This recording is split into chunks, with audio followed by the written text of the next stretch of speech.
আসসালামু আলাইকুম।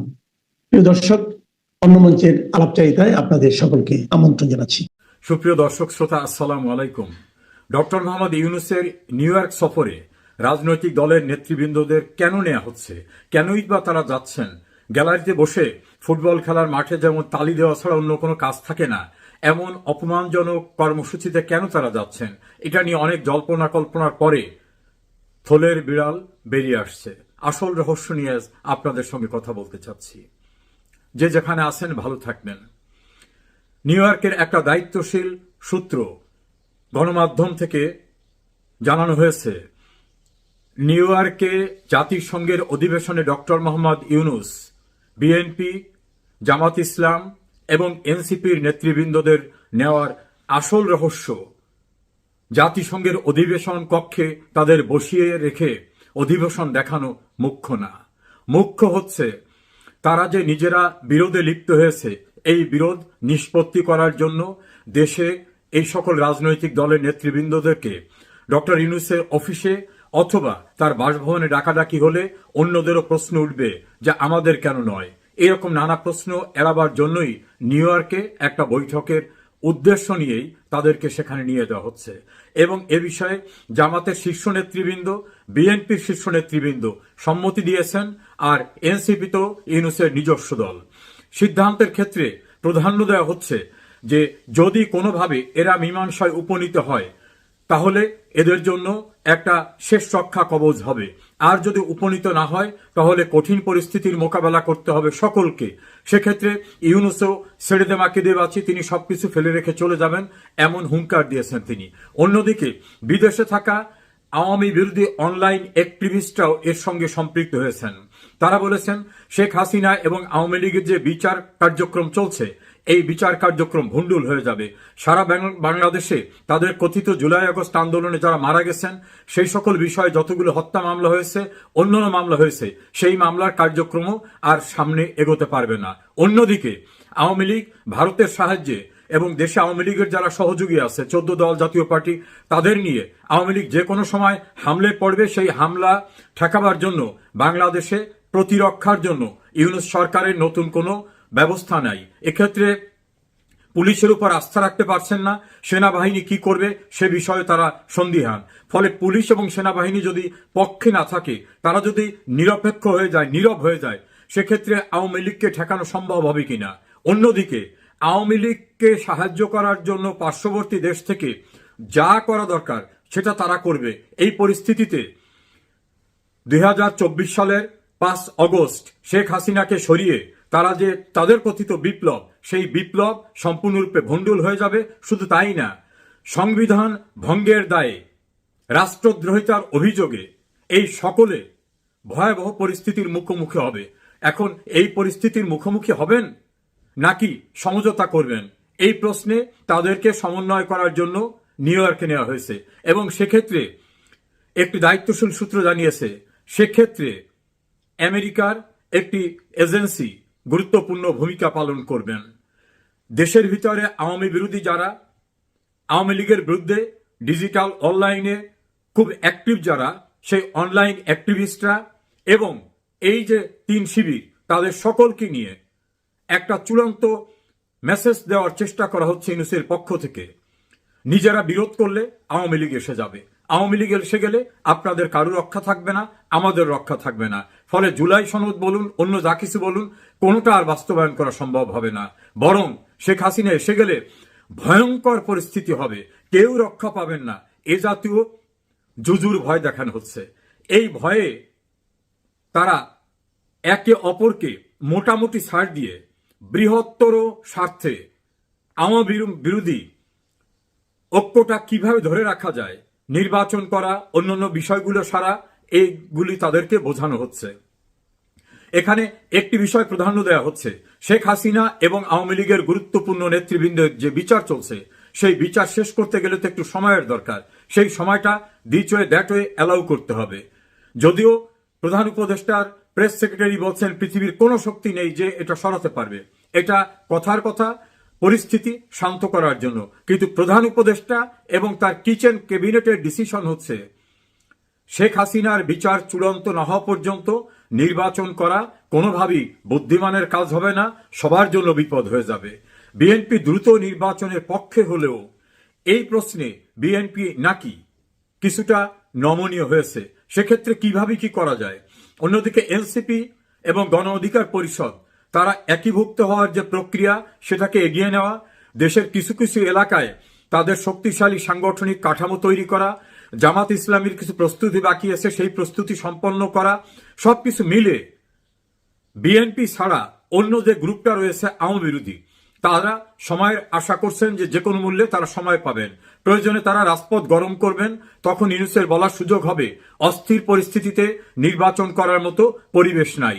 এ সকল বিষয় নিয়ে নিউ ইয়র্কে খুবই গোপনীয়তার সঙ্গে বৈঠকের আয়োজন রয়েছে, যাদেরকে নিউ ইয়র্ক নিয়ে যাওয়া হয়েছে এবং কেউ কেউ নিউ ইয়র্ক থেকে বা অন্যান্য দেশ থেকে এসেও ওখানে অংশগ্রহণ করবেন। জানা গেছে শেখ হাসিনা বা আওয়ামী বিরোধী অনলাইন অ্যাক্টিভিস্টরা বিভিন্ন দেশ থেকে নিউ ইয়র্কে আসছেন, তারাও খুবই গোপনে অতি সন্তর্পণে এই বৈঠকে অংশগ্রহণ করবেন এবং তারা বলবেন যে যদি তাদের সহযোগিতা তাদের পরামর্শ নেওয়া না হয় তাহলে তারা রিভোল্ট করবে, রিভোল্ট করে যা করা দরকার সেটা করবে। তখন কিন্তু এরা অনেকেই টিকতে পারবে না। বিএনপির ভিতর আরো একটি আতঙ্ক রয়েছে যে ডক্টর ইউনূসের নেতৃত্বে নির্বাচন হলে সেটা ডাকসু এবং জাকসুর মতো ঘটনা ঘটে যাবে কিনা। তাদের বদ্ধমূল ধারণা ভোটের মাধ্যমে ডাকসু এবং জাকসুতে শিবির সমর্থিত যে জোট সেই জোট নির্বাচিত হয়নি। এটা একটা মেটিকুলাস ডিজাইন করে বাক্স আগেই বোঝাই করে রাখা হয়েছে, কাউন্ট সেন্টারে নেওয়ার আগেই বাক্স পরিবর্তন হয়ে গেছে। এটা তাদের দায়িত্বশীল বক্তব্য, দায়িত্বশীল সূত্রের বক্তব্য। যারা প্রার্থী হয়েছিলেন ছাত্রদল থেকে তারা প্রচন্ডভাবে ক্ষুব্ধ যে আমরা একটা বিক্ষোভ করলে আমরা যদি সামনে আনতে বলতাম তাহলে অনেক কিছু পাল্টে যেতে পারত, কিন্তু দলের পক্ষ থেকে এই মুহূর্তে এটা নিয়ে বড় ধরনের কোনো কনফিউশন কেউ যেতে রাজি না হয়, তারা হতাশ হয়ে পড়েছে। ফলে ছাত্রদল কার্যত একেবারে মুখ থুবড়ে পড়েছে। অন্যদিকে যারা জামাত শিবিরের বিরুদ্ধে খুব সোচ্চার হয়ে কথা বলেছিলেন বিএনপির ভিতরে, তারাও এখন অনেকটা কোণঠাসা অবস্থায় পড়ে গেছে। এই পরিস্থিতিতে নিউ ইয়র্কে বৈঠক হবে, সেই বৈঠকই আলটিমেট সিদ্ধান্ত হবে বাংলাদেশে আওয়ামী লীগকে ঠেকাবার জন্য। মুক্তিযুদ্ধের পক্ষের আওয়ামী লীগের অ্যালায়েন্স, জাতীয় পার্টি সহ অন্যদেরকে ঠেকাবার জন্য কি নতুন ফর্মুলা বের করা যায় সেটা নিয়েই হবে মুখ্য আলোচনা। অপেক্ষা করুন, আমি অবশ্যই আপনাদের আপডেট জানাবার চেষ্টা করব। আমার আজকের এই তথ্যটি নিউ ইয়র্কে কর্মরত একাধিক গণমাধ্যম কর্মী, রাজনৈতিক বিশ্লেষকরা যারা খুব নিবিড়ভাবে পর্যবেক্ষণ করে থাকেন এজাইতো ক্রাইসিস, এমনকি যারা মার্কিন বিভিন্ন ঘনিষ্ঠ এজেন্সির সঙ্গে নানাভাবে কাজ করে থাকেন, তাদের দেওয়া তথ্যের উপত্যের ভিত্তিতে। প্রিয় দর্শক, আওয়ামী লীগ ঠেকাও এই প্রশ্নে এখন জুজুর ভয় এমন আকার ধারণ করেছে যে সমঝোতা করে হলেও আওয়ামী লীগকে বাদ দিয়ে নির্বাচন করার প্রক্রিয়ায় আওয়ামী বিরোধী জোটকে যেতে হবে। এটাই আওয়ামী বিরোধী পক্ষের যারা বুদ্ধিজীবী তাদের ধারণা। আমরা কি ভেবে দেখি এক মুহূর্তের আবেগতাড়িত সিদ্ধান্ত কত সুদূর প্রসারী প্রতিক্রিয়া সৃষ্টি করতে পারে? সে কারণেই যে কোনো সিদ্ধান্তের ক্ষেত্রে কেমনটা হওয়া উচিত এটা দার্শনিকরা বলছেন। ইংরেজিতে বলা যেতে পারে should act by head not by heart.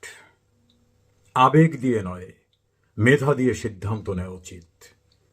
মানুষ আবেগপ্রবণ,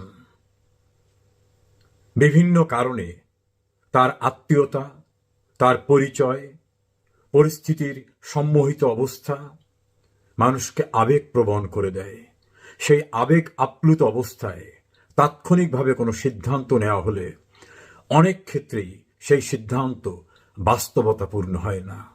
এটাই কিন্তু জরিপে, পর্যালোচনায়, পর্যবেক্ষণে দেখা যায়। সে কারণেই ওই ইংরেজি প্রবাদটা সিদ্ধান্ত নাও মেধা দিয়ে, আবেগ দিয়ে নয়, এটা খুবই গুরুত্বপূর্ণ। এটা ব্যক্তিগত জীবনে, প্রশাসনে, রাজনীতিতে, সমাজে কোথাও কোনোভাবে ব্যত্যয় ঘটলে সেখান থেকে উঠে আসা কঠিন হয়ে যায়। এ কারণেই স্কলারদের অভিমত, আবেগ দিয়ে অনুভূতির চর্চা করো, সবটুকু ভালোবাসা, সবটুকু দুঃখ, সবটুকু ক্রোধ যা কিছু আছে সেটার বিনিময় করা বা পাশে দাঁড়ানো, যা কিছু সবটাই করো, কিন্তু সিদ্ধান্তের ক্ষেত্রে বাস্তবতাকে অনুধাবন করতে হলে সে সিদ্ধান্ত নিতে হবে মেধা দিয়ে। একটি আবেগ তাড়িত অবাস্তব সিদ্ধান্তে রাষ্ট্র, সমাজ, রাজনীতি, ব্যক্তিগত জীবন যে কি ভয়ঙ্কর ক্ষয়ক্ষতির মুখোমুখি হয়, সেখান থেকে আর উঠে আসা যায় না।